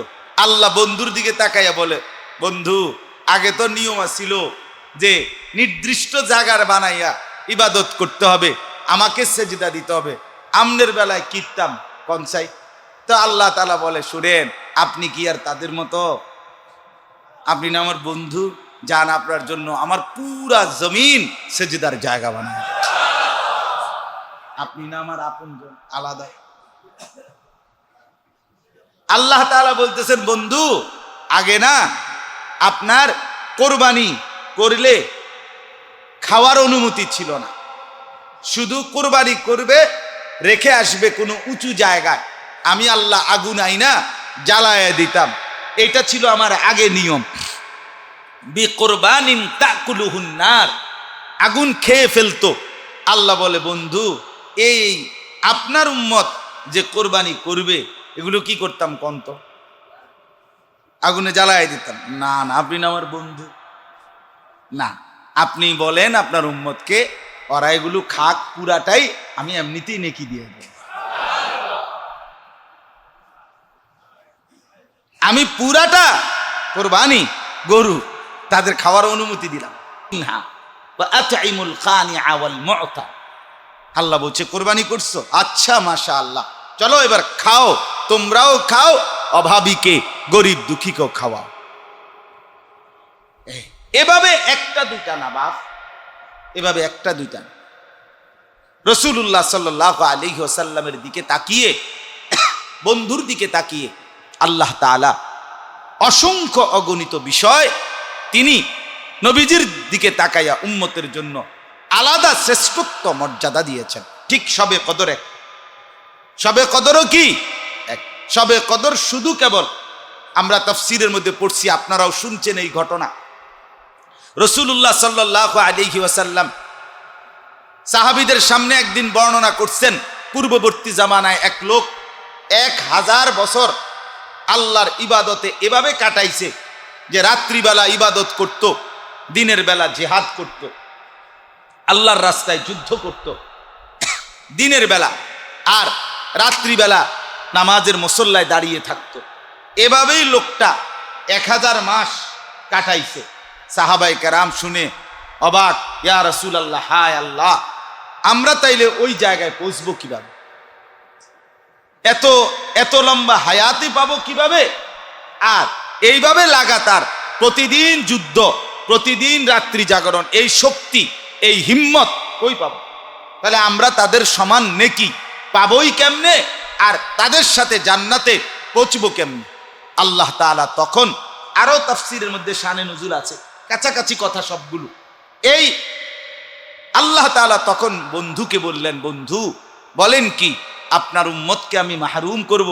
এটা কি হয়? আপনি না আমার আপনজন, আপনি না আমার বন্ধু, আপনি কি না আমার বন্ধু? চলেন ওই বেটা 1000 বছর লাগাতার ইবাদত বন্দিগি করে যা হাসিল করেছে আপনার উম্মতকে আমি এক রাতেই তা দিয়ে দেব। লাইলাতুল কদরি খায়রুম মিন আলফি শাহর, এক রাত্রি বন্ধু আমি ঘোষণা দিলাম। ওমা আদরাকা মা লাইলাতুল কদর, বন্ধু আপনি জানেন কি লাইলাতুল কদর কি? আল্লাহ বলে, বন্ধু জিব্রাইল আন্দাজ করবে না, আপনি বন্ধু আন্দাজ করতে পারবেন না। গোটা কায়নাত মিলে লাইলাতুল কদরের মর্যাদা সংখ্যা গুণে অথবা যোগ বিয়োগ করে কোনো কিছু দিয়ে মর্যাদা বুঝাইতে পারবে না। আমি রব্বুল আলামিন, আমি মাওলা, আমি নিজেই বলছি বন্ধু, লাইলাতুল কদরি খায়রুম মিন আলফি শাহর, 1000 মাসের চাইতেও উত্তম রাত, এটার নাম লাইলাতুল কদর। সুবহানাল্লাহ, সুবহানাল্লাহ তো বুঝছেন না, বুঝতেন সুবহানাল্লাহ কারে কয়? মানে বিষয়টা হলো 1000 মাস এর চাইতে খায়ের উত্তম। এখন 1000 মাস ধরিলে হয় 83 বছর 4 মাস। আল্লাহ বলছে 83 বছর 4 মাসের সমান লাইলাতুল কদর নাকি? না না, কথাটা আবার বোঝেন। 83 বছর 4 মাসের সমান না না না, 83 বছর 4 মাস 1000 মাসের চাইতেও খায়ের বেশি, উত্তম। এই বেশি, এবার বলেন বেশি তো আপনি 100 টাকা নির্ধারণ করছেন, কিছু বেশি দিয়েন, এই বেশি তো 2 টাকাও বেশি, কথা কয় না? 1 টাকাও তো কি বেশি, 5 কেজির লগে 100 গ্রামও তো বেশি, 200 গ্রামও বেশি। এখন এই 1000 মাসের চাইতেও বেশি, সেই বেশিটা কদ্দুর বলছে যিনি, তিনি জেদ্দুর। আগে কইতে পারবেন এটা। মেম্বারে যদি কয় বড়, এটা জেদ্দুর বড়। চেয়ারম্যানে যদি কয় বড়, এটা আট্টু বড়। এমপি যদি কয় বড়, বড় অনুদান দিছি, এটা আট্টু বড়। মন্ত্রী হিসাবে অনুদান দিয়ে যদি কয় বড় একটা বরাদ্দ দিছি, এটা আরো বড়। প্রধানমন্ত্রী দিলে এটা আরো বড়, প্রেসিডেন্ট দিলে আরো বড়, তো রব্বুল আলামিন দিলে কত বড়? আল্লাহ কত বড় আপনি আন্দাজ করেন না। ইফতারের একটু দেরি আছে, দিব ইফতার, কিন্তু আর অনেকটু কম। আমি তো জিরাই 2 মিনিট। বলেন মাওলা মাফ করে দেন। তাইলে লাইলাতুল কদর খায়রুম মিন আলফি শাহর, আল্লাহ তাআলা বললেন, এটা খুব খেয়াল করতে হবে। 83 বছর 4 মাস 1000 মাসের চাইতেও উত্তম। এখন এই বেশিটা চাইতেও বেশি, এই চাইতেও বেশি, এই বেশির পরিমাপ জিব্রাইলও জানে না, এই বেশির পরিমাপ সমস্ত আম্বিয়ারাও জানে না, এই বেশির পরিমাপ কোন ওলামা আউলিয়া কেউ জানে না।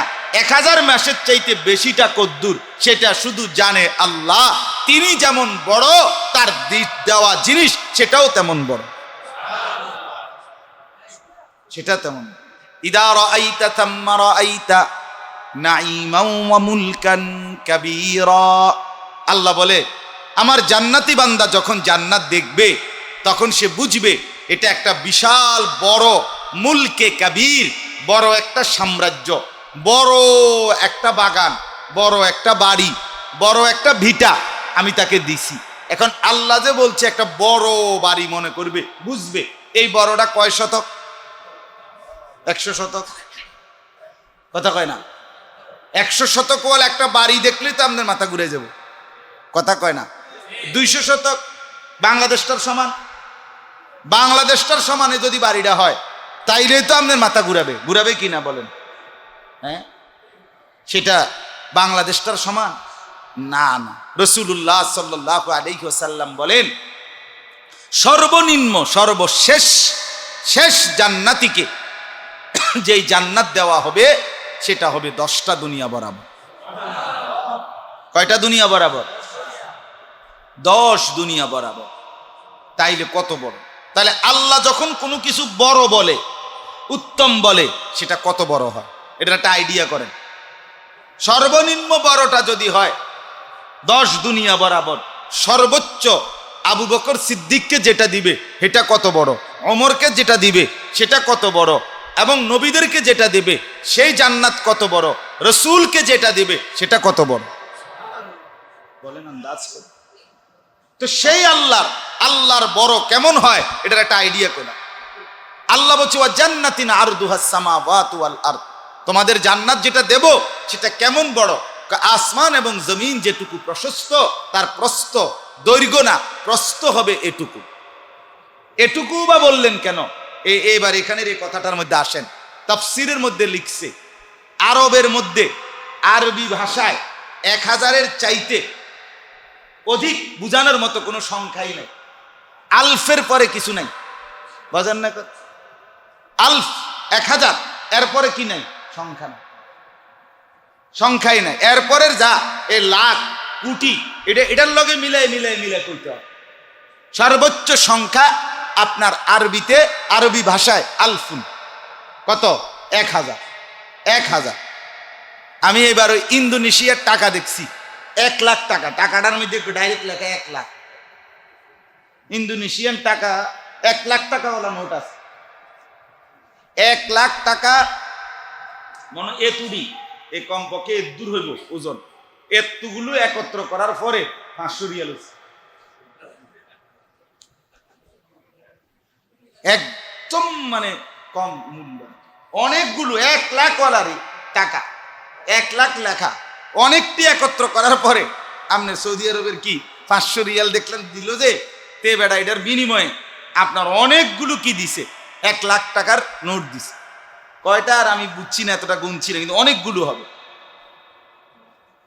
তাইলে এখানে আমি বুঝলেন যে লাইলাতুল কদরের মর্যাদা, সবে কদরের মর্যাদা, এটা 1000 মাস, এটা হলো আরবের বাকরীতির কারণে বলছে, অথবা ওই ব্যক্তির ইবাদতের পরিমাণ ছিল 1000 বছর, ওইটা বলার জন্য বলছে। কিন্তু মূল উদ্দেশ্য হইল লাইলাতুল কদর, সবে কদরের মর্যাদা কত সেটা জিবরিলও জানে না, সেটা একমাত্র আল্লাহ রব্বুল আলামিনই জানে। তিনি যত বড়, তার বড় ততটাই বড়, ততটাই বড়। এখন আসেন এই 2 কথা, এবার আমি এরপরে তর্জমা বলবো, তর্জমা বললেই কথা শেষ। এই 2 কথা এবার মিলান। এটা হলো রমজানের শেষ দশক, রাসূলুল্লাহ সাল্লাল্লাহু আলাইহি ওয়াসাল্লাম অত্যধিক মেহনত করতেন। আর এই অত্যধিক মেহনতের বিশেষ চিহ্ন কি দিয়া? মানে আগে 5 ওয়াক্ত পড়তেন নামাজ, এখন 6 ওয়াক্ত পড়তেন। আগে কোরআনুল কারীম তেলাওয়াত করতেন আধা পারা, এখন 1 পারা পড়তেন না। মানে এই অত্যধিক অন্য সময়ের চাইতে তিনি বেশি পরিমাণ আমল করতেন। এটার নমুনাটা কি? কি আমলটা কি? সেই আমলটাই ইতিকাফ। সেই আমলটা হলো মানে গত 11 মাস 20 দিন তিনি যাই বন্দিগি করতেন, স্ত্রী, সন্তান, সংসার, সাহাবায়ে কেরাম, ঘর পরিবার, অন্যান্য সব কার্যক্রম সাথে নিয়ে কি করতেন? ইবাদত করতেন। কিন্তু এই 10 দিন মসজিদে চলে আসতেন, ইতিকাফে ঢুকে যেতেন, শুধুই কেবল দিবা রাত্রির 240 ঘন্টা পুরাটাই আল্লাহর জন্য দিয়ে দিতেন। এটাই অত্যধিক, এটাই মূল অর্থ, এটাই মূল চাহিদা। এই জন্য রমজানের শেষ দশকের মূল চাওয়া আপনি যদি গুরুত্ব দেন, আপনি যদি মনে করেন রমজানের শেষ 10 দিন সবচেয়ে দামি, নিজের পুঁজি, আখেরাতের পাথেও, জান্নাতের সামান, জাহান্নাম থেকে বাঁচার চেষ্টার সবচেয়ে উত্তম সময় রমজানের শেষ 10 দিন, তাহলে আপনার মূল করণীয় আল্লাহর ঘর মসজিদে ইতিকাফ করা। বিশ্বাস করেন, কেমনে বললে বুঝবেন আমি বুঝি না, বাকি আমি আমার সাধ্যের সবটুকু দিয়ে মাস্তাতাতু সাধ্যটুকু দিয়ে বুঝাইতে চাচ্ছি। রমজানের শেষ দশক আপনার কাছে দামি, এটা বোঝা যাবে তখন যখন আপনি মসজিদে ঢুকছেন। রমজানের শেষ দশক নবীজি অত্যধিক আমল করতেন, এই কথার গুরুত্ব আপনি বুঝবেন তখন যখন আপনি মসজিদে ঢুকবেন, এতেকাফে ঢুকবেন, এতেকাফে। এখন প্রশ্ন হইল, রমজানের শেষ দশকে নবী সাল্লাল্লাহু আলাইহি ওয়াসাল্লাম এতটা গুরুত্ব দিয়ে মসজিদে এতেকাফে ঢুকে যেতেন কেন? কথা বোঝেন নাই? শেষ দশকেই কেন এতেকাফ করতেন এবং সেটা মৃত্যু পর্যন্ত কেন করলেন এবং সেটা কখনোই কেন ছাড়লেন না এবং তিনি কেন 1 বছর 30 দিন এতেকাফ করলেন? সবটার উদ্দেশ্য একটাই, শবে কদরের তালাশ। শবে কদর যেন কোনোভাবে মিস না যায়। হতে পারে কোনো 1 সেকেন্ডের বেখেয়ালির কারণে। শবে কদর তো বেজর রাত্রির যে কোনো এক রাত্রে, শবে কদর ওই বেজর রাত্রির যেই রাত্রে হতে পারে এর আগের রাত্রির বেজর রাত। আমি খুব জাগছিলাম, কষ্ট করছিলাম, কিন্তু এবছর আমি জাগছিলাম 27তম রাতে, খুব কষ্ট করছি, কিন্তু শবে কদর হইছে ধরেন এই বছর 21তম রাত্রে, আপনি তো নাই। ওমা কথা কয়, শবে কদর হইছে আপনি যাচ্ছেন 27তম রাত্রিতে শবে কদর, কিন্তু এই বছরের শবে কদর 23তম রাত্রিতে, তা আপনি তো নাই। এই জন্য রাসূলুল্লাহ সাল্লাল্লাহু আলাইহি ওয়াসাল্লাম যেন কোনোভাবে, হাদিসটা খেয়াল করেন, রাসূলুল্লাহ সাল্লাল্লাহু আলাইহি ওয়াসাল্লাম বলেন, মান হুরিমা খাইরাহা ফাকাদ হুরিমা কুল্লা। নবীজি বলছে, যে শবে কদর হারাইলো সে সমস্ত কল্যাণ থেকে বঞ্চিত হলো। যে শবে কদর পেল না সে কিছুই পেল না। শবে কদর যে হারালো, কারণ এত বড় সুযোগ যে একটা রাত 83 বছর 4 মাসের চাইতে বেশি। আপনি যদি 83 বছর 4 মাসও ধরেন, আর এইভাবে যদি আপনি 10টা রাত পান 10 বছরে, বোঝেন নাই, আপনি যদি 10 বছরে 10টা শবে কদর পান, তাহলে কয়টা রাত পাইছেন? 13 মিয়া 83, আপনি 83 বছর প্রত্যেকবার, তো আপনি 10 বছরে 10 বার কি পাইছেন? শবে কদর পাইছেন। তো এখন আপনি 83 বছর 4 মাসে 10 দিয়ে পূরণ দিতে হবে না? কথা বুঝছে? আপনি 80 বছর ধরেন না, তাহলে 800 বছর। 80 বছর যদি নেকি হয় এক রাতে, তাইলে 10 বছরে কয়শো বছরের নেকি? তো আপনার বাপের হায়াত আসিল নি 800 বছর, আপনার 14 গোষ্ঠীর হায়াত আসেনি। কথা বলেন না কেন? তাইলে আপনি বলেন 10টা শবে কদর যদি আপনি পান, তাইলে তো আপনি 800 বছর, 1000 বছরের চাইতো আপনি নেকি বেশি কি করলেন? অর্জন করলেন। এখন 10 বছর টানা নিশ্চিত আপনি শবে কদর পেলেন কিনা এই নিশ্চয়তা আপনার কাছে আছে? আমার কাছে আছে, ইনশাআল্লাহ আমার কাছে আছে, আলহামদুলিল্লাহ আছে। আমি 10 বছর লাগাতার মসজিদের এতেকাফ ছাড়ি নাই। থাকবে না কেন? আমার মাওলার কাছে আমি আশাবাদী, শেষ 10 দিনের এই এতেকাফ 21তম রাতকে সামনে নিয়েই শুরু হয়। যে ব্যক্তি 10 বছর টানা এতেকাফ করছে, 10 বছর শেষ 10 দিন নিঃসন্দেহে নিশ্চিত বলা যায় সে শবে কদর 10 বারই পাইছে পুরা। 21 তারিখ হইল আমি আসি, 23 তারিখ হইল মাওলা আমি তোমার ঘরে, 25 তারিখে শবে কদর দিবা, আমারে বাদ দিয়ে খোদা আমি তোমার ঘরে, কারে দিবা? কও কি তুমি? হ্যাঁ, ঘরে বাতি দিয়া না আপনি বাইরে দিবেন? ঘরে বাতি দিয়া না দিবেন আপনি?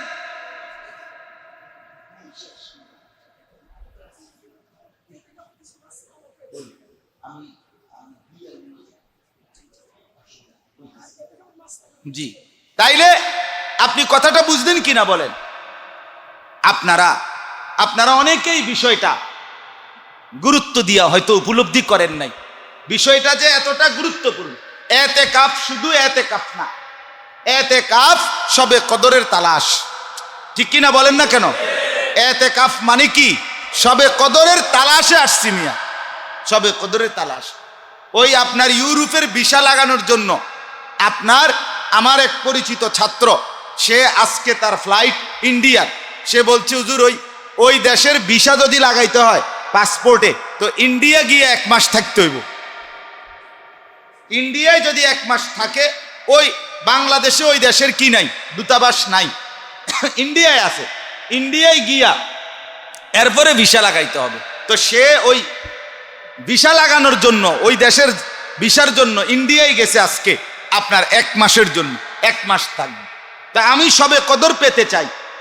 রাসূলুল্লাহ সাল্লাল্লাহু আলাইহি ওয়াসাল্লাম সবে কদরের তালাশে আল্লাহর নবী শেষ 10 দিন নিয়মিত এতেকাফ করতেন। এজন্য এতেকাফ যে করে, পৃথিবীর কেউ যদি সবে কদর নাও পায়, সে নিশ্চিত পাবে। কে পাবে? কথা বলেন না, কে পাবে? এই আল্লাহর ঘর মসজিদে এতেকাফকারী সবে কদর পাবে, নিশ্চিত পাবে। হাজার মাসের তাকায়েন না, পিছনে তাকায়েন না। মাস্টার আপনি দাঁড়ান, আমি শেষ করি, আপনি লাইন করেন। আরে আমরা যদি নামাজ 10 মিনিট দেরিও হয়, কোনো অসুবিধা নাই, নামাজের ওয়াক্ত চলে যাবে না, কোনো অসুবিধা নাই। নামাজ একটু দেরি হবে আজকের জন্য, না আসরের নামাজ একটু দেরি হবে, আমরা সব, আমার কথাটা আমি গুছাই ফেলতেছি। তাইলে আপনারা বলেন যে সবে কদর আর এতেকাফ একটি ভিন্ন বিষয় নাকি অঙ্গাঙ্গী বিষয়? অর্থাৎ কোনো ব্যক্তি যদি সবে কদরের গুরুত্ব বুঝে, সবে কদর পেতে চায়, সবে কদর পেতে চায় না কে? কথা বলেন না কেন? সবে কদরের আশাতেই তো 27 রাত্রে আপনি মসজিদে আইয়েন না? কি আশা? সবে কদর। তো যেটা আশাই করেন, সেইটার জন্য আপনাকে আশা করবেন নবীজির তরিকায়, না আপনার মন মতো তরিকা। তো রাসূলুল্লাহ সাল্লাল্লাহু আলাইহি সাল্লাম সবে কদরের তালাশে শুধুমাত্র 27 রাত্রে তিনি আসছেন, বা সাহাবায়ে কেরাম শুধু 27 রাত্রিতে আসছেন, এটার প্রমাণ কোথায়? তো তাইলে আমনের মন মতো বুঝি আল্লাহ থেকে নিবেন, নবীরে বাদ দিয়া। সবে কদর নবীর ভালোবাসায় আল্লাহ আমাদেরকে দান করছে, আপনি সেই নবীর নিয়ম বাদ দিয়া আমনের মন মতো নিবেন না। অতএব সবে কদর যদি কোনোভাবে মিস না করতে চান, তাহলে এতেকাফ করেন, আল্লাহর ঘরে এতেকাফ করেন, মসজিদে এতেকাফ করেন। দেখবেন 10টা দিন আল্লাহর জন্য কুরবানি করলেন, লস হবে না, লস হবে না। হাজার মাসের চাইতে দামি লাইলাতুল কদর নিশ্চিত আপনার ভাগ্যে লিখে যাবে, আপনার নসিবে মিলে যাবে। আল্লাহ তাআলা এখানে বলছেন, ইন্না আনজালনাহু ফি লাইলাতিল কদর, আমি কোরআন নাজিল করেছি লাইলাতুল কদরে। তাহলে এমনিতেই দিন রাত্রটা হাজার মাসের চাইতে দামি, কোরআন নাজিল করলাম ফলে আরো অনেক দাম, দামি আর দাম। একে তো রমজান মাস, একে তো লাইলাতুল কদর, একে তো কোরআন নাজিলের সময় কতটা দাম। ওমা আদরাকা মা লাইলাতুল কদর, আপনি জানেন লাইলাতুল কদর কি মর্যাদা? তা আল্লাহ নিজেই বলতেছে, বন্ধু লাইলাতুল কদরে খায়রুম মিন আলফি শাহর, হাজার মাসের চাইতে উত্তম। আর উত্তমটা কদ্দুর সেটা আমি জানি, এমন মর্যাদাপূর্ণ রাত লাইলাতুল কদর। এরপর আল্লাহ বলেন এই রাত্রিতে কি হয়, লাইলাতুল কদরে আল্লাহ কি করে? আল্লাহ তাআলা তানাজ্জালুল মালাইকাতু ওয়ার রূহু ফিহা, আল্লাহ বলেন আমার শ্রেষ্ঠ ফেরেশতা জিবরাইল লক্ষ কোটি কোটি ফেরেশতার এক বিশাল বহর নিয়া এই জমিনের মধ্যে অবতারিত হয়। এটা মজার কথা শুনেন, এই যে কদর, সবে কদর, এই কদর শব্দের কয়েকটা অর্থ আছে। কদর শব্দের অর্থ সম্মান, এই রাতের অনেক সম্মান। কদর শব্দের অর্থ তাকদীর, ভাগ্য ফায়সালা। এই রাত্রে আল্লাহ পরবর্তী 1 বছরের যা যা ফায়সালা এই রাত্রে নির্ধারিত ফেরেশতাদের কাছে লিখিত কপি পৌঁছায়া দেয়। কদরের আরেকটা অর্থ আছে দারুণ, সেটা হলো সংকুচিত হওয়া, কোনো কিছু সংকীর্ণ হওয়া, এটাও কদরের অর্থ। ইয়াবসুতুর রিজকা মান ইয়াশাউ ওয়া ইয়াকদির, এই কদর, কদরের অর্থ কমে যাওয়া, সংকুচিত হওয়া, এটাও একটা অর্থ। তো এটাকে কদর এজন্য বলে, এই রাত্রিতে সবে কদরে আল্লাহর এত লক্ষ কোটি ফেরেশতা আসমান থেকে জমিনে নেমে আসে, যে জমিনে ফেরেশতাদের কারণে এক বিগত এক আঙ্গুল জায়গাও আর খালি থাকে না, বরং জমিন একদম ফেরেশতাদের পায়ে সংকুচিত হয়ে যায়, সংকীর্ণ হয়ে যায়, হাঁটার আর জায়গা থাকে না। এই জন্য এটারে লাইলাতুল কদর। তানাজ্জালুল মালাইকাতু ওয়ার রূহু ফিহা, সমস্ত ফেরেশতা জিবরাইলকে সাথে নিয়ে এই রাত্রিতে জমিনে নেমে আসে। কি নিয়ে আসে? বিইজনি রাব্বিহিম, আল্লাহর আদেশের নামে, মিন কুল্লি আমরিন, সমস্ত বিষয়ের ফয়সালা নিয়ে আসে। তোমার রিজিক আল্লাহর ফেরেশতা নিয়ে আসছে, তোমার মৃত্যুর ফয়সালা নিয়ে আসছে, তোমার হাসি, তোমার কান্না, আনন্দ, বেদনা, সুখ, দুঃখ, সুস্থতা, অসুস্থতা, সম্পদ, প্রাচুর্য, কামাই, রোজগার, সব কিছুর বিধান ফয়সালা জমিনের ফেরেশতারা সবাই নিয়েই, প্রত্যেক মানুষের ভাগ্যলিপি নিয়েই ফেরেশতারা আসমান থেকে আল্লাহর আদেশে লাইলাতুল কদরে নেমে আসে। আর আয়েশা চারদিকে তাকায়া দেখে আল্লাহর বান্দারা কেউ জিকির করে, কেউ তেলাওয়াত করে, কেউ দোয়া করে, কেউ কান্নাকাটি করছে। আর ফেরেশতারা বলতে থাকে, সালামুন, তোমাদের উপরে শান্তি বর্ষিত হোক, তোমাদের উপরে সালাম। জিবরাইল বলে, আসসালামু আলাইকুম, সালামু আলাইকুম, সালামু আলাইকুম। ফেরেশতারাই আল্লাহর মুমিন বান্দাদেরকে সালাম দিতে থাকে। আল্লাহ বলেন, এই সালাম চলতে থাকে, ফেরেশতাদের আগমন হতে থাকে, ফেরেশতাদের পদচারণা চলতে থাকে, সব কিছুর ফয়সালা নামতে থাকে, আমার কোটি কোটি রহমত মাগফিরাত নামতে থাকে। হিয়া হাত্তা মাতলাইল ফজর, একবারে ফজর পর্যন্ত। কোন পর্যন্ত? ফজর পর্যন্ত। এখন শবে কদরের এত বড় মর্যাদা, এত দামি বিষয় আপনার আমার অর্জন করা উচিত কিনা? তাহলে অর্জন করার নিশ্চিত পদ্ধতি অবলম্বন করা উচিত না অনিশ্চিত পদ্ধতি? নিশ্চিত পদ্ধতি এতেকাফ। নিশ্চিত যে শবে কদর আমি চাই, তাইলে নিশ্চিত নিখুঁত পদ্ধতি হলো এতেকাফ। আপনি যদি মসজিদে ঢুকেন, 10টা দিন আল্লাহর ঘরে থাকেন, তাইলে 21, 23, 25, 27, 29 যেদিনে শবে কদর হয় আপনার মিলবে। আপনি যদি গুমও থাকেন কোনো অসুবিধা নাই, কারণ এতেকাফকারী, এতেকাফটাই ইবাদত। কথা বোঝেন নাই? এতেকাফ কি? ইবাদত। তাহলে এতেকাফের নিয়তে মসজিদে যদি খায়, ঘুমায়, হাঁটে, বসে, তেলাওয়াত করে, তারাবি পড়ে, যাই করে, সে এতেকাফে আছে, মানে ইবাদতে আছে। তাহলে ঘুমটাও কি? মা বোঝেন নাই? এমনি ঘুমটাও কি? খানা খাদ্যটাও কি? কাজে এতেকাফকারী ইবাদত অবস্থায় আছে। অতএব শবে কদর আল্লাহ অবশ্যই তাকে দেবেই দেবে, দেবেই দেবে, দেবেই। অতএব শবে কদর পেতে হলে, রাসূলুল্লাহ সাল্লাল্লাহু আলাইহি ওয়াসাল্লামের আমলকে কদর করতে হলে এতেকাফ করা উচিত, শবে কদরের তালাশও করা উচিত। রমজানের শেষ দশকের আমল আর এই দুইটা বিশেষ, একটা হলো এতেকাফ, আরেকটা হলো শবে কদর তালাশ। তাহলে এখন আপনাকে আমি একটা কথা বলি, একজন ডাক্তার একটা প্রেসক্রিপশনের মধ্যে 6টা ওষুধ লিখছে। কয়টা ওষুধ? আমনে 60টা কিন্না বাইদ গেছেন, 1 মাস নিয়মিত নিয়ম মাফিক এই 4টা ওষুধ খাইছেন, কিন্তু ওই 2টা ওষুধ আপনি কিনে নাই। আপনি একটা বড় শক্ত হইতে পারে এই গ্যাস্ট্রিকের ট্যাবলেটটা 6 নম্বরটা, যেটা সবটি ট্যাবলেটের লগে একটা লাগে, ঠিক কিনা বলেন?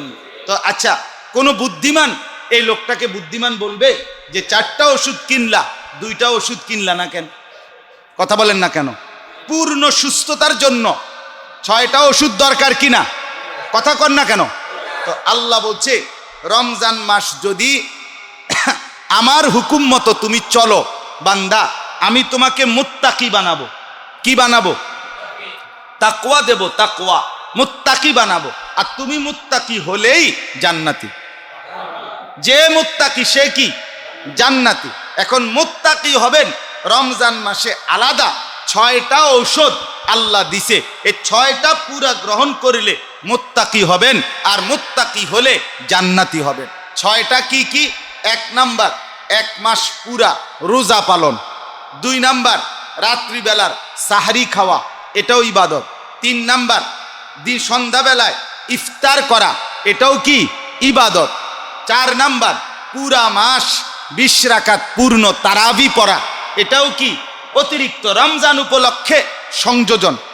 5 ওয়াক্ত নামাজ রমজান উপলক্ষে, তাহাজ্জুদ নামাজ রমজান উপলক্ষে, কোরআন শরীফের তেলাওয়াত রমজান উপলক্ষে, দান সদকা রমজান উপলক্ষে না, রমজান উপলক্ষে ইফতার, রমজান উপলক্ষে সাহারি, রমজান উপলক্ষে রোজা, রমজান উপলক্ষে তারাবি। কয়টা হইল? এই রমজান উপলক্ষে ইতিকাফ, রমজান উপলক্ষে শবে কদরের তালাশ। কয়টা হইল? 6টা। তাইলে আমনে 4টা ওষুধ লইয়া যদি ইতিকাফ না করেন, শবে কদরের তালাশ না করেন, তো 2টা ওষুধ তো রয়ে গেল।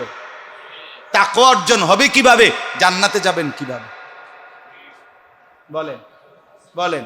এই জন্য মাদ্রাসার দোহাই দিলে হবে না, মসজিদের দোহাই দিলেও হবে না, আখিরাতের দোহাই দিতে হবে।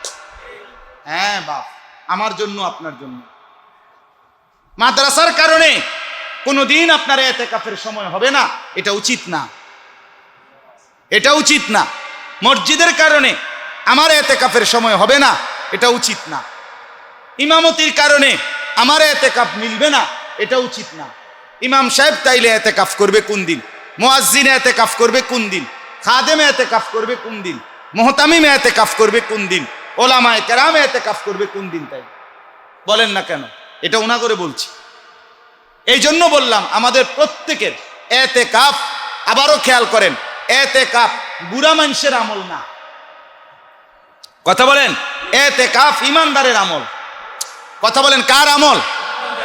বুড়া মানুষের না, অসল মানুষের আমল না, বৃদ্ধ মানুষের জন্য নয়। ইতিকাফ মুসলমানের জন্য, ইতিকাফ জান্নাত প্রত্যাশীর জন্য, ইতিকাফ জাহান্নাম থেকে যে বাঁচতে চায় তার জন্য, ইতিকাফ শবে কদর যে পেতে চায় তার জন্য, ইতিকাফ রমজানে রাসূলুল্লাহর আমল পুরা অনুসরণ যে করতে চায় তার জন্য। এখন শেষ কথাটা হইল আপনাদের কাছে আমার, আপনারা একটাবার ইনসাফের সাথে, আমি লজ্জা দেওয়া শরম দেওয়ার জন্য না, শুধু একটা কথা আপনি দেখার জন্য, কেউ শরম আইবেন না, শুধু এতটুকু হাত তুলে বলেন যে এই পর্যন্ত কখনোই ইতিকাফ করেন নাই রমজানের শেষ দশকে। এরকম যারা একটু হাত তোলেন তো, সত্যি সত্যি হাত তোলেন, কোনো অসুবিধা নাই। কখনোই রমজানের শেষ 10 দিন ইতিকাফ করেন নাই এরকম ভাগ্যবানরা হাত তোলেন। মাশাআল্লাহ, হাত নামান। আপনারাই বিজয়ী হয়েছেন, বঞ্চিতরাই জিতছেন, বঞ্চিতরাই কি করলেন? জিতলেন। মানে আপনারা সংখ্যাগরিষ্ঠ। এখন আপনাদের কাছে আমার একটা শুধু প্রশ্ন, আমার শায়েখ আল্লামা মুফতি মুশতাকুন নবী সাহেব যেটা আমারে বলছিলেন 2013 সালে, হুজুর আমারে বলছিলেন, মাওলানা আপনি শুধু একবার বলেন বুখারী মুসলিমের হাদিস, আল্লাহ নবী সাল্লাল্লাহু আলাইহি ওয়াসাল্লাম তিনি মৃত্যু পর্যন্ত কোনো দিন রমজানের শেষ 10 দিনের ইতিকাফ কখনোই ছাড়েন নাই। কি করেন নাই? আপনি কখনোই করেন নাই। এই যে এখন যারা হাত তুললেন, তিনি কখনোই ছাড়েন নাই, আপনি কখনোই করেন নাই। ইনসাফের সাথে বলেন, হাসরের ময়দানে রাসূলুল্লাহ সাল্লাল্লাহু আলাইহি ওয়াসাল্লাম যদি জিজ্ঞেস করে, উম্মত আমি কখনোই ইতিকাফ ছাড়ি নাই, তুমি কখনোই করো নাই, ব্যাপারটা এমন হলো কেন? কি জবাব দিবেন? সুপারিশের জন্য আসলা আমার কাছে, হাউজে কাউসারের পানির জন্য আসলা আমার কাছে, আমি কোনোদিন ইতিকাফ ছাড়ি নাই, আপনি কোনোদিন করেন নাই, এটা কেমন হলো বলে?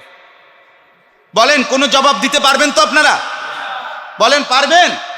অতএব দয়া করে আমি হাত তুলে ওয়াদা চাচ্ছি না, আমি চাচ্ছি আপনার দিল, আপনার দিলের ওয়াদা।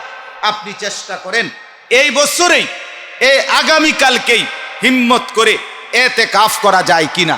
যদি কোনো একান্ত কারণে না পারেন তো একেবারে দিল থেকে মানসিকভাবে প্রস্তুতি নেন যে আমি ইনশাআল্লাহ এবারেই চেষ্টা করব, নয়তো আগামী বছর ইতিকাফে বসবো।